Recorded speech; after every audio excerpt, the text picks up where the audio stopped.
Hello friends, Sumataka art and education में आपका स्वागत है। आज हम अपने इस वीडियो में देखेंगे ब्रह्मांड के विषय में, यानी यूनिवर्स के विषय में। आपने तारों भरे खुले आकाश में एक ओर से दूसरी ओर तक फैली चौड़ी सफ़ेद पट्टी की तरह चमकदार पथ मार्ग को देखा है। यह करोड़ों तारों का समूह है। इस पट्टी को आकाशगंगा या गैलेक्सी कहते हैं। हमारी आकाशगंगा का नाम मंदाकिनी है। हमारी आकाशगंगा का क्या नाम है? मंदाकिनी। जो भाग पृथ्वी से दिखाई देता है उसे मिल्की वे कहते हैं। जो भाग पृथ्वी से दिखाई देता है उसे क्या कहते हैं? मिल्की वे कहते हैं। इसका आकार सर्पिलाकार तस्तरी यानी सर्पिल डिस्क जैसा है। इसमें लगभग एक अरब तारे हैं। हमारा सौरमंडल इसी आकाशगंगा का एक भाग है। इस प्रकार की करोड़ों आकाशगंगाएं मिलकर हमारे ब्रह्मांड का निर्माण करती हैं। क्या आपने विचार किया है कि हमारे ब्रह्मांड में आकाशगंगा, सूर्य, पृथ्वी आदि आकाशीय पिंडों की उत्पत्ति कैसे हुई? आइए जानते हैं। आइए जानें। एक मिनट देख लेते हैं। ब्रह्मांड की उत्पत्ति बिग बैंग। आज से लगभग 13 अरब वर्ष पहले पूरा का पूरा ब्रह्मांड एक गर्म और सघन छोटे से गोले के रूप में था। अधिक गर्मी और सघनता के कारण इसमें अचानक विस्फोट हुआ। इस विस्फोट को बिग बैंग कहा जाता है। विस्फोट के बाद ब्रह्मांड तेजी से फैलने लगा। विस्फोट के बाद क्या हुआ? ब्रह्मांड तेजी से फैलने लगा। यह फैलाव आज भी जारी है। बिग बैंग की घटना के कुछ करोड़ वर्ष के बाद तारों और आकाशगंगाओं का निर्माण होने लगा। वास्तव में आकाशगंगा का निर्माण हाइड्रोजन, हीलियम गैसों तथा धूल कणों से बने विशाल बादल के इकट्ठा होने से हुआ है। आकाशगंगा को बनाने वाले इन बादलों को निहारिका नेबुला कहते हैं।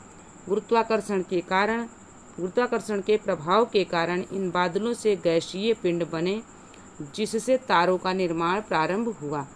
आकाशगंगा के केंद्र सबसे दूर स्थित मंदाकिनी से चले प्रकाश को हमारी पृथ्वी तक पहुंचने में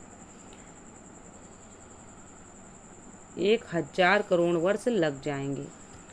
प्रकाश को आकाशगंगा के एक छोर से दूसरे छोर तक पहुंचने में 1 लाख वर्ष लगेंगे। प्रकाश 3 लाख किलोमीटर प्रति सेकंड की गति से चलता है, फिर भी सौरमंडल पार करने में 24 घंटे लगते हैं। आगे देख लेते हैं।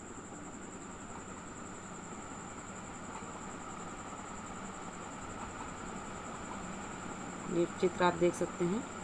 ब्रह्मांड है, फिर मंदाकिनी आकाशगंगा है, उसके बाद सौरमंडल। आगे देख लेते हैं। सौरमंडल में एक विशाल ब्लैक होल है जो गुरुत्व केंद्र का कार्य करता है। इसके कारण आकाशगंगा का स्थायित्व बना रहता है।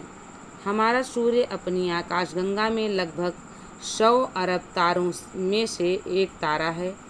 आज से लगभग 5 अरब वर्ष पूर्व मंदाकिनी आकाशगंगा की बाहरी भुजा में हमारे तारे सूर्य का जन्म हुआ।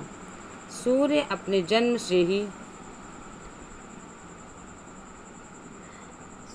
जन्म से ही आकाशगंगा के केंद्र की परिक्रमा कर रहा है। वर्तमान में यह आकाशगंगा की बीच की भुजा में स्थित है। सूर्य की उत्पत्ति के कुछ समय बाद उसके चारों ओर छोटे छोटे आकाशीय पिंडों जैसे गैसीय बादलों का संचयन होने लगा। इस संचयन के परिणाम स्वरूप ग्रह, उपग्रहों, क्षुद्र ग्रहों, पुच्छल तारों आदि का निर्माण होने लगा। इस प्रकार धीरे धीरे हमारा सौरमंडल अपने वर्तमान स्वरूप को प्राप्त किया। आगे यहाँ देख लेते हैं। कृष्ण विवर ब्लैक होल। ब्लैक होल एक ऐसा आकाशीय पिंड है जिसका बहुत अधिक भार अथवा द्रव्यमान अत्यंत सीमित स्थान पर एकत्र रहता है, अर्थात इसका घनत्व बहुत अधिक होता है। इस कारण ब्लैक होल का गुरुत्वाकर्षण बल इतना शक्तिशाली होता है कि कुछ भी इसके खिंचाव यानी आकर्षण से बच नहीं सकता, यहाँ तक कि वह अपने ऊपर पड़ने वाले प्रकाश को भी अवशोषित कर लेता है, अर्थात इसमें जाने वाला प्रकाश भी इसके बाहर नहीं आ पाता है, इसलिए यह दिखाई भी नहीं देता है। इसके स्थान पर केवल काला रंग ही दिखाई देता है, इसलिए इसे कृष्ण विवर या ब्लैक होल कहा जाता है। आइए फ्रेंड्स, इसे भी जाने कुछ इसके बारे में भी। प्रकाश वर्ष, लाइट ईयर, ये पूछा जाता है। यह दूरी मापने की इकाई है। प्रकाश द्वारा अंतरिक्ष में एक वर्ष में चली गई दूरी प्रकाश वर्ष कहलाती है। इसकी माप लगभग 946 खरब 9.46 ट्रिलियन किलोमीटर होती है। तारों के मध्य दूरी, आकाशगंगा का आकार, आकाशगंगाओं के मध्य दूरी आदि दूरियां मापने में इसका प्रयोग करते हैं। हमारी आकाशगंगा इतनी विशाल है कि प्रकाश की गति से चलने पर इसके एक सिरे से दूसरे सिरे तक जाने में 1 लाख वर्ष लगेंगे। आगे फ्रेंड्स देख लेते हैं, कुछ शब्दावलियां देख लेते हैं। जैसे अंतरिक्ष है, विभिन्न आकाशीय पिंडों के बीच वायु रहित स्थान जो है क्या कहलाता है? अंतरिक्ष कहलाता है। ब्रह्मांड क्या है? असीम विशाल अंतरिक्ष जिसमें करोड़ों आकाशगंगाएं हैं, ब्रह्मांड कहलाता है। उपग्रह क्या है? वह आकाशीय पिंड जो ग्रह की परिक्रमा करते हुए सूर्य यानी तारा की परिक्रमा पूरी करता है, उसे क्या कहते हैं? उपग्रह कहते हैं। खगोलविद क्या होते हैं? वे वैज्ञानिक जो ब्रह्मांड के विषय में जानकारी प्राप्त करते हैं, वे खगोलविद कहलाते हैं। तो फ्रेंड्स, ये वीडियो यहीं तक था। मिलते हैं अगले वीडियो में, तब तक के लिए जय हिंद, जय भारत। वीडियो पसंद आए तो चैनल को सब्सक्राइब करें, वीडियो को लाइक करें, अपने दोस्तों में शेयर करें। Okay friends.